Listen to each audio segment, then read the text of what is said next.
The world has changed, and it changes at a rate of not so so quickly.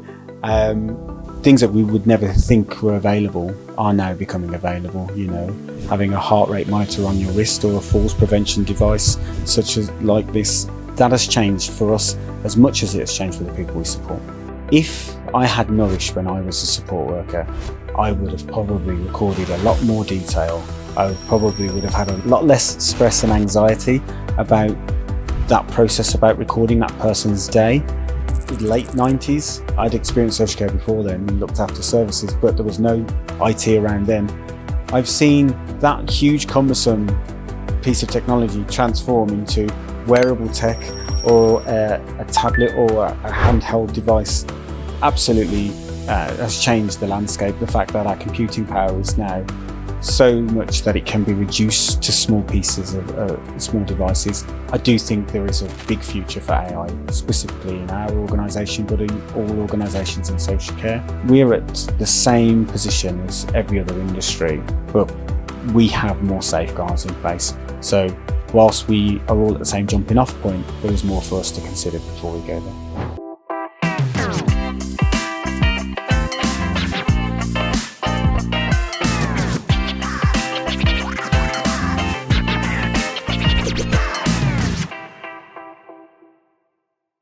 My name is David Thompson here at Rehability UK, and we're on the next show of the Rehability podcast series, Rehability UK, the Social Care Chronicles. I'm here with Jay Harper, the head of projects here at Rehability UK. So Jay, we're going to talk today a lot about digitalisation in the social care space. So hopefully we'll all learn something new today. Jay, what's your background in social care, and how has digitalisation become such a big thing in the recent past? When I began in social care, I began in a EMI care home, nursing home, high secure unit, and I started in support services really. So laundry, kitchen, the periphery services, eventually coming round to becoming a care assistant. And there was no digitalisation at that point in time. Everything was a manual task. It was face-to-face or it didn't happen. Occasional telephone calls and things like that. Moved into some agency roles and then with the international charity Sense. And that's when really I started to notice changes with regards to digitalisation. Mainly in the office functions, but face-to-face, direct practice delivery. Most of the advancements within technology came from health or via telecare, or in some extreme circumstances, families who were on the ball and pushing for increased connectivity to the people that we were supporting. Yeah.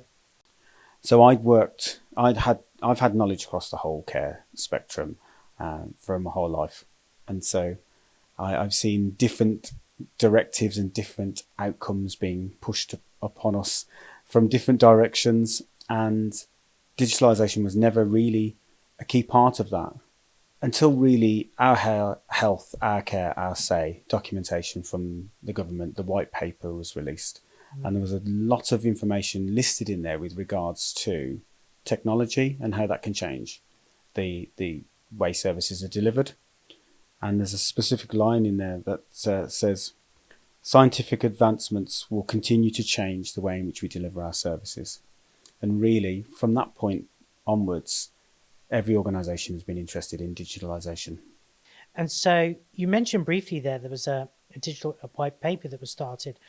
And then after that, there were almost a flurry of reports, wasn't there? So what reports were published and in regarding to digitalisation for healthcare in the first instance, social care as well, and how did that come about, and what sort of impact did that have on the sector?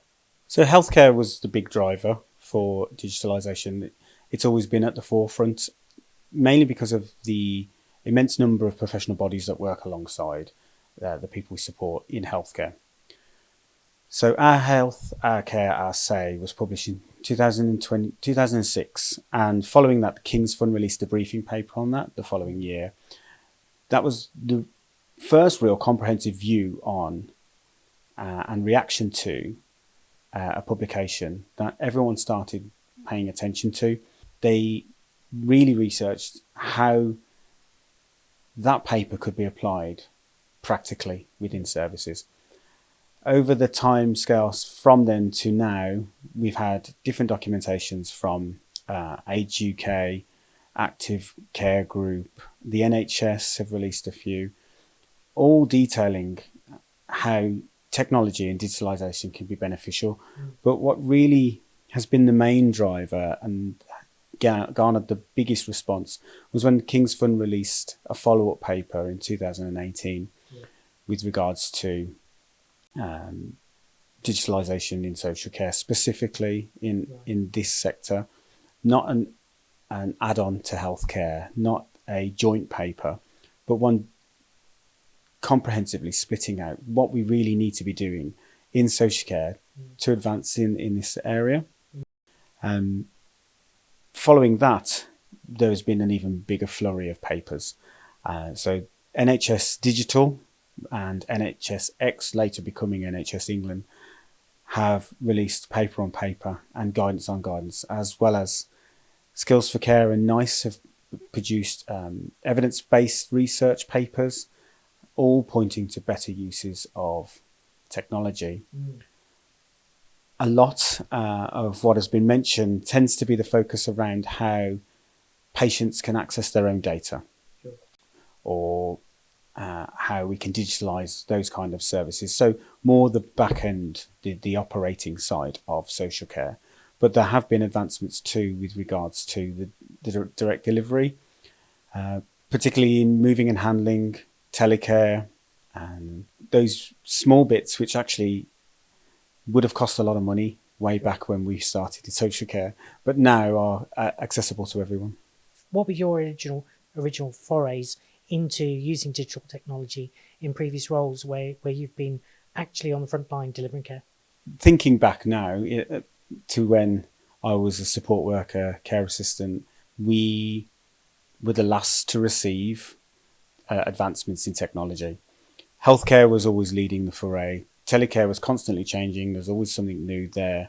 If we could get a buy-in from health to say this person would benefit from this specific piece of kit, then the likelihood that would happen. But it was what was really needed at that point in time was people who were digitally minded, who to become kind of self-fulfilling people that would go out there and say to their line managers, actually, we could use this. There was a big reluctance at the early onset because there was no one identified specifically roles to deal with that technology. Large organisations started really looking into it and really putting into place policy around information technology around 2018 when the King's Fund documentation came out. Some organisations like Scope appointed stories editors and stories ambassadors. Instead of saying, as an organisation, this is what we do, and having a bit of blurb on a web page somewhere, there was actually a video or a storyboard or a leaflet that guided people on what this person's journey looked like. It was instantly accessible to everyone who was viewing that. Social work teams and local authorities, commissioners quickly caught on that was very valuable as a piece of evidence. Once commissioners were on board, providers started to see, well, actually, we need to start changing how we deliver things like this. So for me, the things that we started to notice changing were how people could connect to their wider audiences. We had people who had families in Israel, America, Scotland, widely dispersed people, and they wanted access to their family member. Some families sent in tablets and mobile phones for the people we support, their relatives, and that made things easy because the format was there, the device was owned by them, consents were set up so it could happen. But for those sitting in the grey area who couldn't give consent or didn't have the means to get their own devices, it was still very much a paper-based process, face-to-face visit only, or occasional telephone call. the industry I was working in at the time with sensory impairments, however, meant that telephone calls weren't always something that people could access. I know you worked with Twitter, and how did that work in the early days when you were setting that up to help people connect with families? Yeah, so that came about really just after the King's Fund paper came out. Sure. We had a group of families who were really proactive about connecting to the people that we looked after, their relatives, and just wanted something more than a monthly newsletter, which was really labour intensive for us. The roles that we had commissioned at that point in time were support worker and manager. Right. There was no administration, there was no digital champions, there was no ICT team to help with these. The company commissioned you to deliver care. To produce a newsletter, someone had to have some IT skill. We had to have ways of recording, a way to send it over, and someone to sit there not delivering care or support to write that up and record that for us to then include. So a huge amount of editorial that needed to happen, which we just didn't have time for, weren't commissioned time for. So again, it fell to people to do that on the fly or when they could in their own time.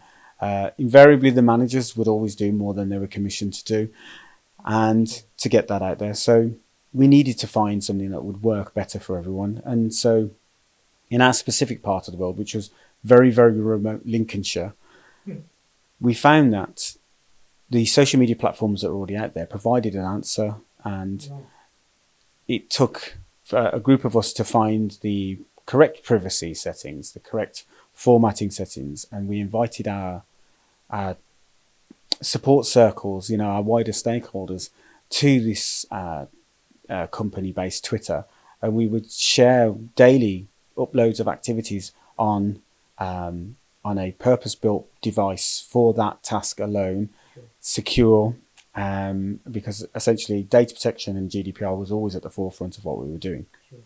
But at the same time, connecting families and having people being able to see how someone actually experienced something was very valuable to them.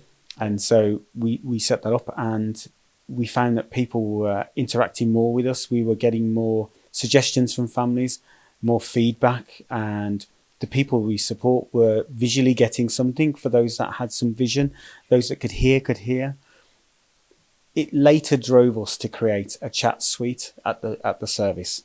So we're in the middle of Lincolnshire farmland. We have a huge expansive garden, but we had a conservatory that really wasn't getting the most use. So we repurposed it in a similar kind of setup, but with a very big TV screen on the wall, with a two-way camera, speakers, and a very big subwoofer that we had on the floor that we had pointed downwards. So any sound that came through would vibrate through the floor too. So for the people who didn't have very good hearing, sitting like we were, tactile, they would sit down on the floor and they could feel the vibrations on the floor. So they were still getting some feedback and some interaction through that, which we felt was really necessary. Later on, we created a sensory room that was completely controlled by Alexa or touch button. Oh, wow. And that was building on the things that we learned earlier on, and linking the accounts that we'd created already. We had profiles of how people needed to communicate. The accessible information standard had already come in at that point also, so that enabled us to link all of those pieces of work together and really create digitally what does this person need to access these different services. So it gave us a real direction, real way to push forward. And I suppose that way you actually empowered people to reach out wider than their own sort of immediate horizons. They could do more themselves. How did that work? As a student social worker, you learn your core values first. My core values were always identity, choice and control within my own life, but ensuring that people have that within theirs too. And so it came to me to say to our teams, and it really does fall on the managers of buildings sometimes to really push the purpose, the mission statement and the values, and to explore within the teams, what does control look like for this person? How do we show that this person wants to call this person or wants to connect to this person? It was through using those communication profiles and trying to build those circles of support and trialing it, seeing if there was some feedback there and what kind of responses, again, gave us real evidence as to how that person liked to be communicated to, who they like to communicate with, and the frequency of that. We started to learn using their schedules that if we put a session on for them to talk to their auntie after dinner, they're probably not going to concentrate because actually they're still processing all that and they feel a bit tired. We started to build that kind of picture. So all these pieces work together. Nothing was standalone. And that's real. That's a key message in the digitalisation agenda, is to make sure that nothing really is standalone, but something has an impact on something else and you can use that. And it's just snowballed from there, really. So by doing this, you were enabling people to connect with each other, you're enabling people to connect with their families, and also you were learning more about them and hopefully providing better care. That's right. So we were seeing more of their identity because communication is a fundamental tool of what it is to be a human. We have a desire to connect and experience each other, be that, through tactile touch, sound, vision. There's quite a radical list out there of how many sensory inputs we have, but particularly in that part of the world where I was working for that international sensory impairment charity. It was really key for us to identify all of those bits and pieces, and we were using tools that hadn't been used with them before because they just didn't exist. The format and the vehicle was there for us to trial, and so we really jumped on it. And what we found was there was lots of uses of technology at that point in time. Yes, we were behind on some because we just didn't have access to it, but the world has changed, and it changes at a rate of not so so quickly. Things that we would never think were available are now becoming available. Having a heart rate monitor on your wrist or a falls prevention device such as like this, that has changed for us as much as it has changed for the people we support. In your experience, how did COVID change the digitalisation agenda? What happened with COVID that really turned things into a bit of a hothouse? It actually prompted change, which a lot of the wider society had said should have happened a lot sooner. GP surgeries started opening up digital pathways into their services. We found we were already isolated in an isolated part of the world with conditions and diagnoses that isolated them further. We'd done a piece of work connecting them via tablets and chat suites to their relatives and their partners. We extended that to link to their GPs and their medical professionals so that they didn't have to be in the building with them to interact with them in the building. NHSx then released a trial that in the Lincolnshire area specifically, first to get tablets out to those people who couldn't afford their own one. So we had an offer of a tablet. There was then a trial for it was a joint trial with Lincolnshire Health and the Lincolnshire Care Association, and it was a trial called the Wazan. It was like a care kit, so it came in a little blue box, and it was a tablet which you created a digital profile for each of the people you support, a oximeter, a pressure cuff, temperature check kit. So you can monitor the baselines of the people that we supported, if they had full sensors in their rooms or epilepsy sensors on their beds. If they wore any full sensors or epilepsy sensors, they could have those. It also gave notifications for those who were PEG fed as well. All of that information could be fed in. You turn the tablet on, you connect all this equipment. You could then PDF all of the results and send that off to their GP or the consultant that they're linked to, and they could review that before even coming to the building. We established baselines. So whilst COVID was brutal and horrible for everyone and probably could have been prepared for more, we just had to think out the box in our industry at the time about how we connect people to each other. What is it that's isolating people? What can we do to get visits smoother? So those families that were digitally adverse to begin with anything tablet or phone related, they started to see that that was really one of the only viable options, because driving 300 miles to come and sit in a shed outside of a building was difficult for some. And we really had to think about how we can get those people across that line.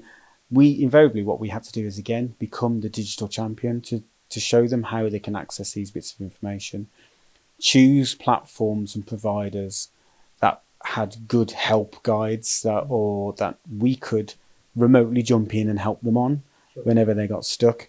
Facebook portal released at that point in time, and we did have one of those in the building as well. Now, that for some people, because how Facebook operates and how easily accessible that was, they preferred that, so we utilised that. But that wasn't for everyone as well. So some people didn't like the social media platform, so we did that. All this was going on, but obviously money becomes quite an issue at times. So what sort of grants helped the sector, and what did work and what didn't work for the sector? So the tablets that NHSx were providing came from an £8.2 million fund to help the digitalisation of social care. To create the sensory room and the chat suite, for me, I sought grants by writing bids myself for the Princess Anne Trust, because she was the patron of Sense, the charity at the point, and still is actually at this point in time, and the Activity and Entertainment Fund. I can't remember the name of who runs that fund, but I was quite good at sending off a bid and explaining how these bits of technology would really work for the people that we intended them to be used by.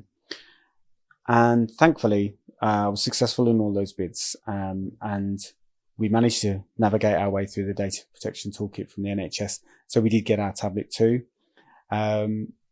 We were tapping into trials, and so there was a couple of apps that were about at that very early at that point in time.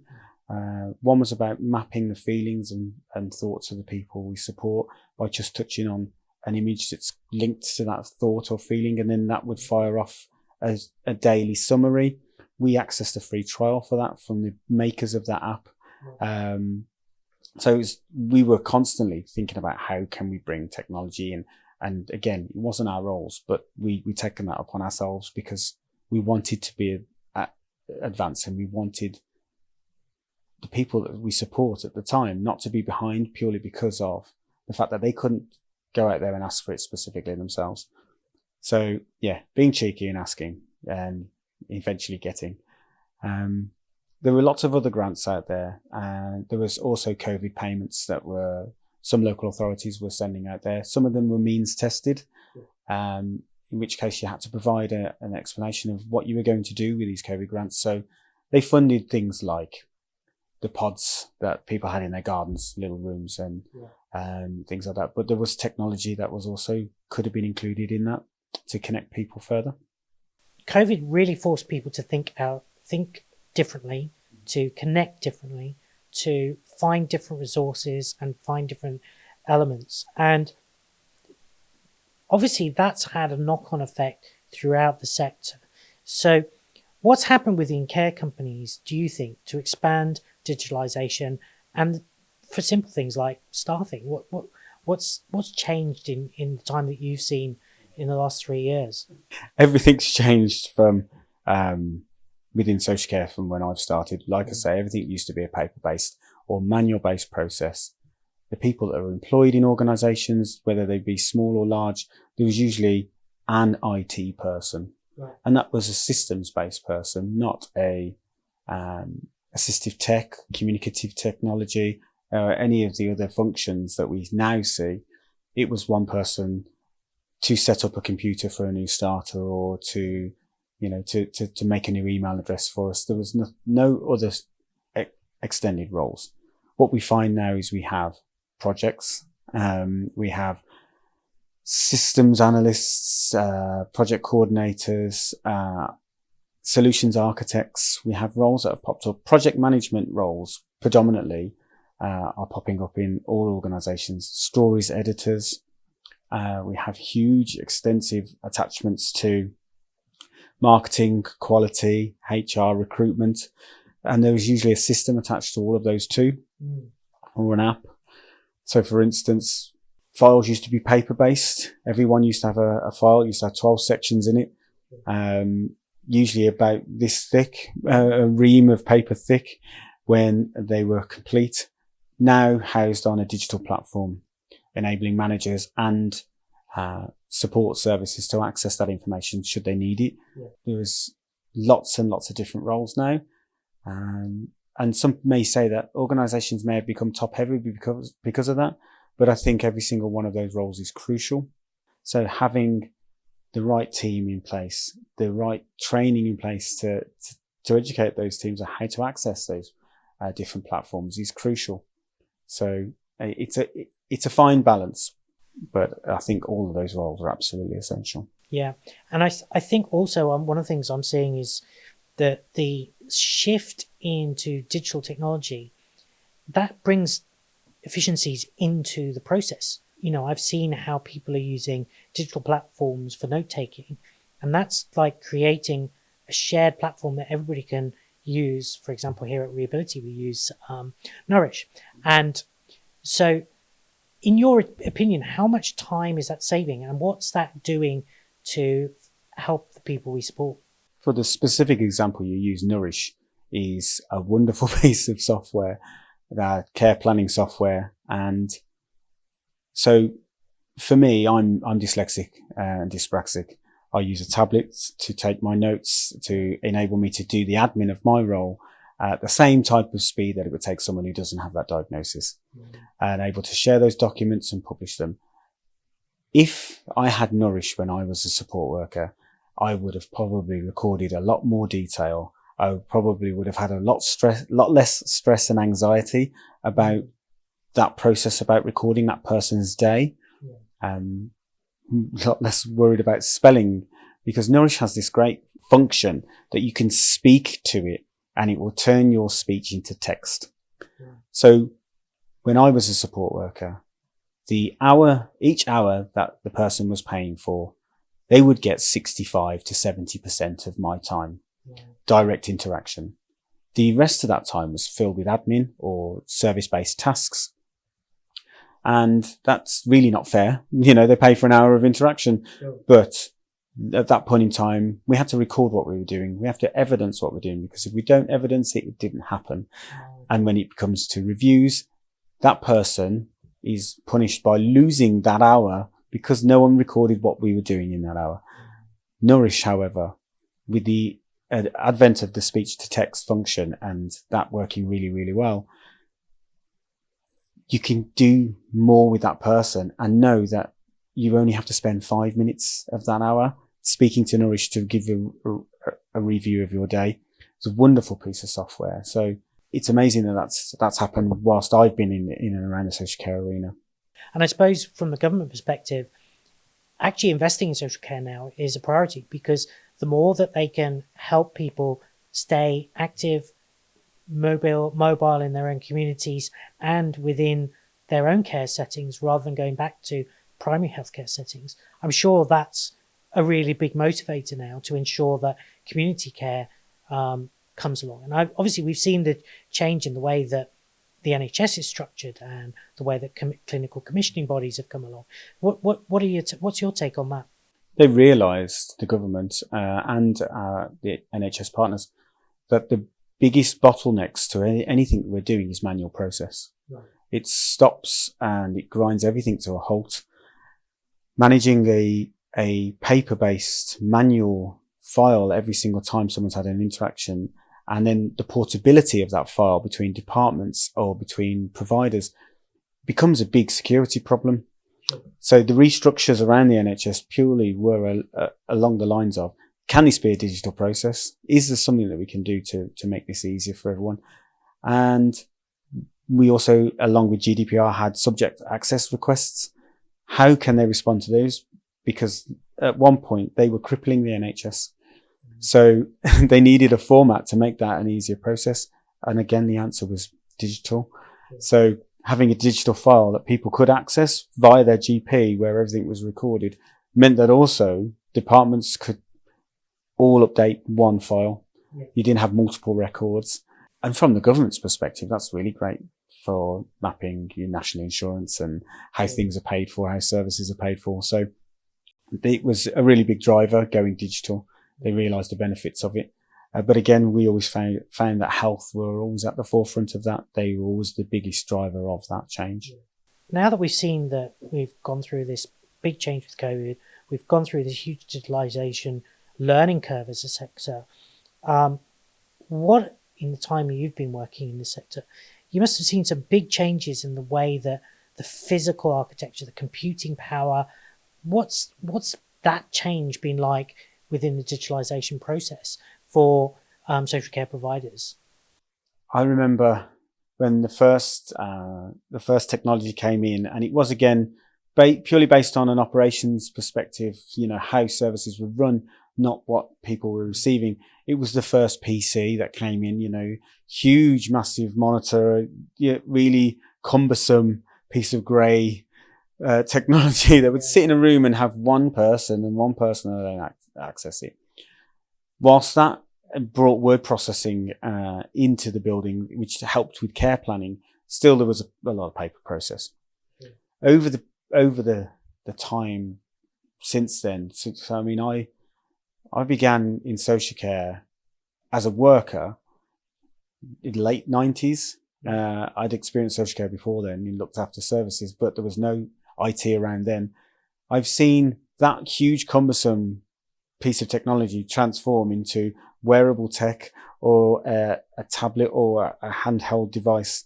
Absolutely has changed the landscape. The fact that our computing power is now so much that it can be reduced to small pieces of small devices, has dramatically changed the landscape for the lives of people we support, particularly those who have epilepsy or at risk of falls. Completely changed how they can enjoy their life. Up until a couple of months ago, I was supporting people who couldn't really leave their home because they were scared that if they had a seizure or seizure-related activity, that no one would be able to find them, that no one know where they are, that they wouldn't be able to be identified, and that it wouldn't be recorded. Yeah.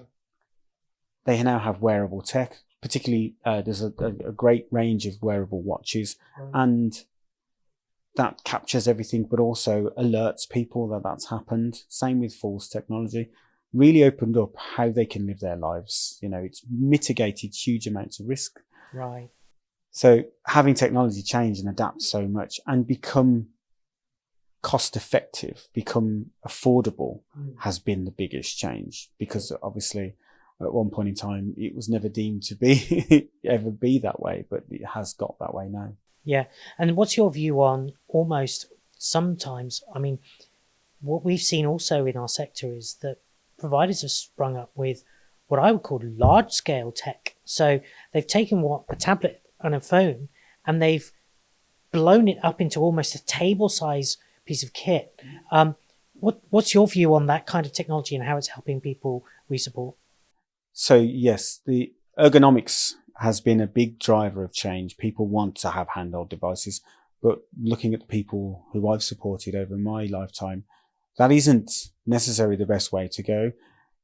If something is accessible to you when it's 10 times bigger than what it currently is, there is now scope to do that too, without having to jump through too many hoops. So I know at Rehability UK, we have some of that technology, which, is groundbreaking for that person. It's life-changing that they have that accessibility and connectivity to other people when they can't access a phone.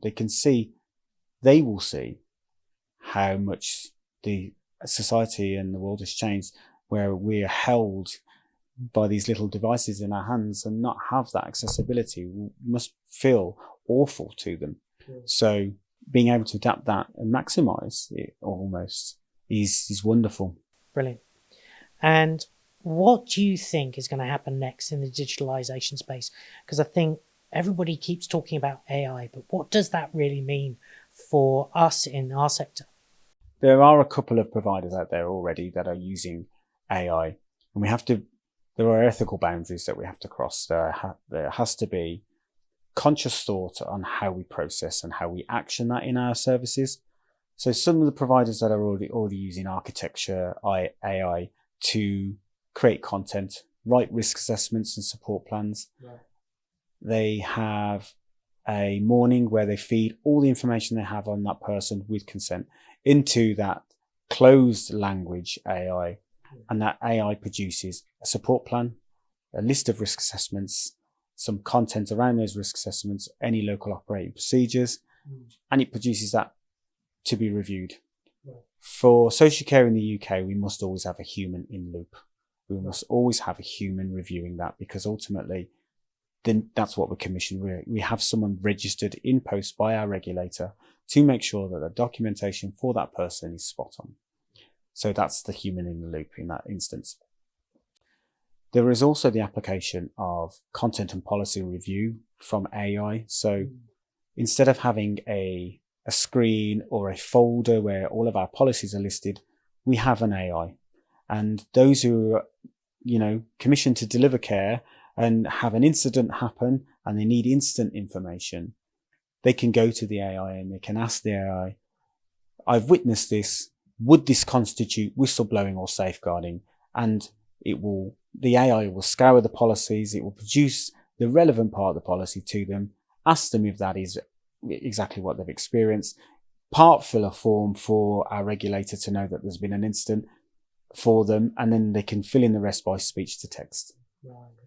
So it enables people to access information in real time when they really need it.